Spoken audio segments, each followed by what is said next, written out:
The 1970s gave us some of the greatest rock bands of all time, but not every band got the recognition they deserved.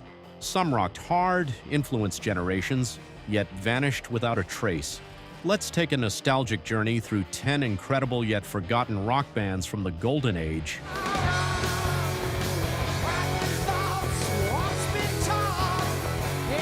U.F.O was one of the most underrated hard rock bands of the 70s, blending heavy riffs, melodic hooks, and jaw-dropping guitar work.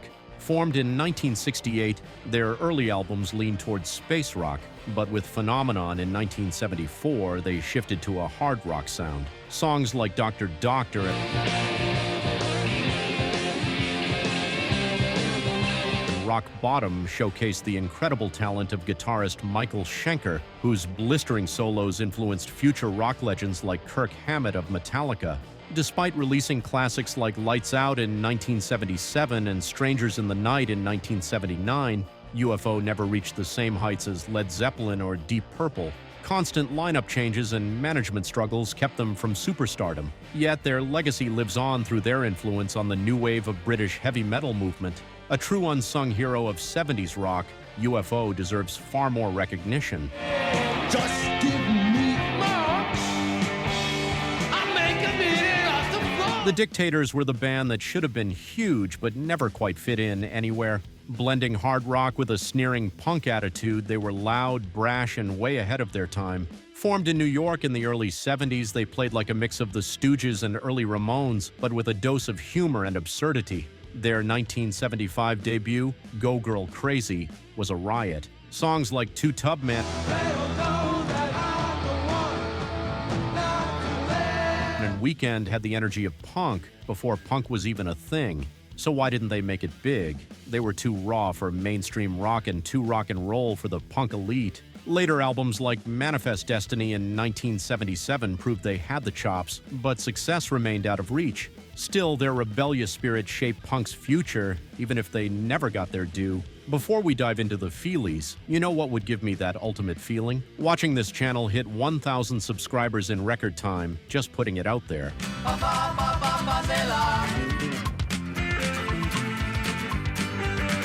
The Feelies were one of those bands that had everything: brilliant musicianship, infectious energy, and a sound ahead of its time, but never got the recognition they deserved. Formed in New Jersey, they blended jangly guitars, hypnotic rhythms, and nervous intensity, creating a style that later influenced R.E.M. and Sonic Youth. Their 1980 debut, Crazy Rhythms, featured standouts like Fa Se La and The Boy with the Perpetual Nervousness.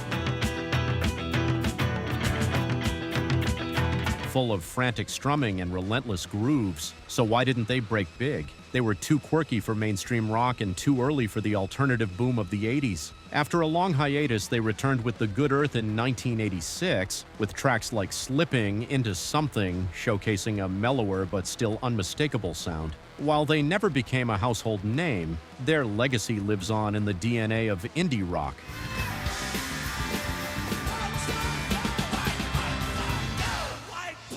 The Tubes were one of the most outrageous and theatrical bands of the 70s, blending rock, satire, and performance art into a wild spectacle. Hailing from San Francisco, they had a knack for combining catchy hooks with biting social commentary. Their 1975 debut album featured White Punks on Dope, a sarcastic, over-the-top anthem about privileged youth, which became a cult favorite. Despite their talent and originality, mainstream success was elusive. They were too weird for classic rock radio, yet too musically sophisticated for the punk scene. They finally broke through in the 80s with She's a Beauty, but by then, their earlier rawer sound had been overshadowed. Other classics like Mondo Bondage and What Do You Want From Life showcased their fearless creativity. The Tubes never fully disappeared, but their wildest, most inventive years remain criminally underrated.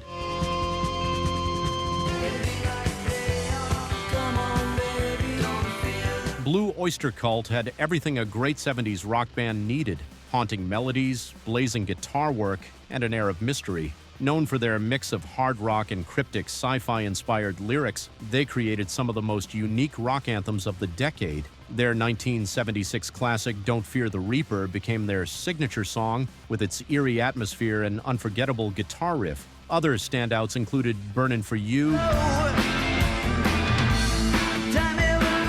Godzilla, and Astronomy, each packed with heavy riffs and anthemic choruses. Despite their talent, they never reached the superstardom of contemporaries like Led Zeppelin or Aerosmith. They were often labeled too intellectual for hard rock fans and too heavy for mainstream audiences. Still, their dark, poetic approach to rock left a lasting impact, influencing metal and alternative bands alike. Blue Öyster cult may not have ruled the charts, but they built a devoted cult following that remains strong today.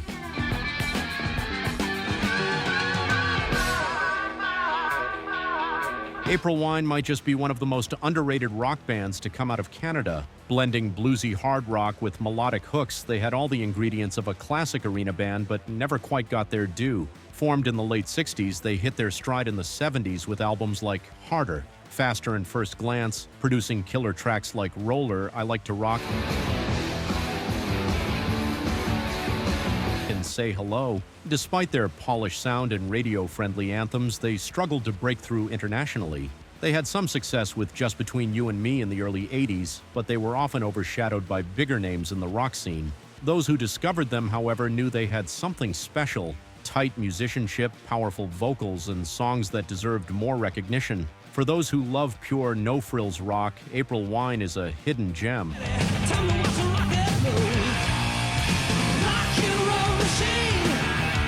Triumph was Canada's answer to power trio rock giants like Rush, yet they never quite reached the same legendary status. Formed in 1975, they delivered a mix of hard rock, progressive elements, and soaring anthems. Their breakout moment came with Lay It on the Line in 1979, a song that showcased Rick Emmett's incredible guitar work and unmistakable vocals. Other standouts like Magic Power, Fight the Good Fight, and Rock and Roll Machine proved they had both technical skill and arena-ready hooks. Despite their talent, Triumph always seemed to live in the shadow of Rush. They had the musicianship, the songs, and a devoted fan base, but they lacked the consistent mainstream push needed for superstardom. Still, for those who dig electrifying guitar solos and uplifting rock anthems, Triumph remains one of the great unsung bands of the 70s and 80s. Drink 2 or 3 cards. Root Boy Slim and the Sex Change Band were as bizarre as their name suggests. A wild, bluesy rock outfit fronted by the eccentric Root Boy Slim, a Yale-educated madman with a knack for satirical, tongue-in-cheek lyrics. Their 1978 debut featured Boogie Till You Puke, an outrageous party anthem that became an underground favorite. Other songs like Dare to Be Fat and You Broke My Mood Ring showcase their offbeat humor and funky groove-heavy rock. Despite their cult following, mainstream success was never in the cards. Their blend of blues, funk, and comedy rock was too weird for radio and too raw for mass appeal. Root Boy's wild onstage antics and unpredictable behavior only added to their outsider status. Though they faded into obscurity, their fearless approach to rock and roll remains one of the strangest and most entertaining footnotes in 70s rock history.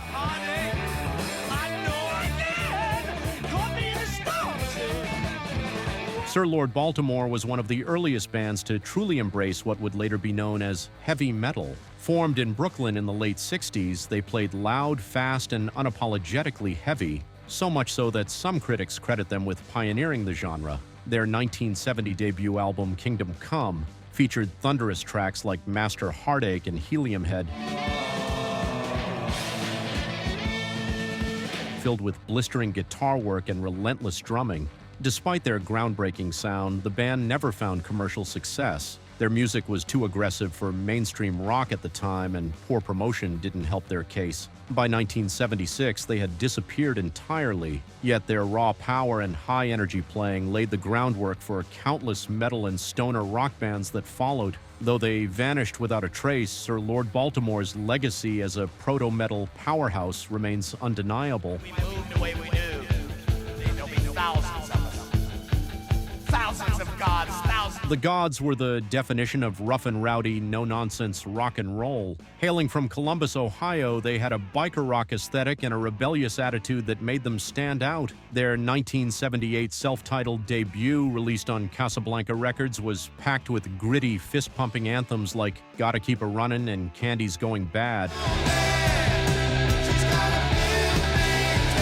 Capturing the raw energy of the underground hard rock scene, despite their potential, the Godz never broke through. Their music was too gritty for mainstream radio but lacked the polish needed for commercial success. Casablanca was more focused on disco at the time, leaving the band with little label support. By the early 80s, they had all but disappeared. Still, their raucous, freewheeling rock lived on through a dedicated cult following, proving that the Godz were never about fame, they were about pure, unfiltered rock and roll. These bands may not have topped the charts, but their music left a lasting mark on rock history. Some were ahead of their time, others just plain unlucky, but all deserve to be remembered. If you love forgotten rock gems, these bands are waiting to be rediscovered.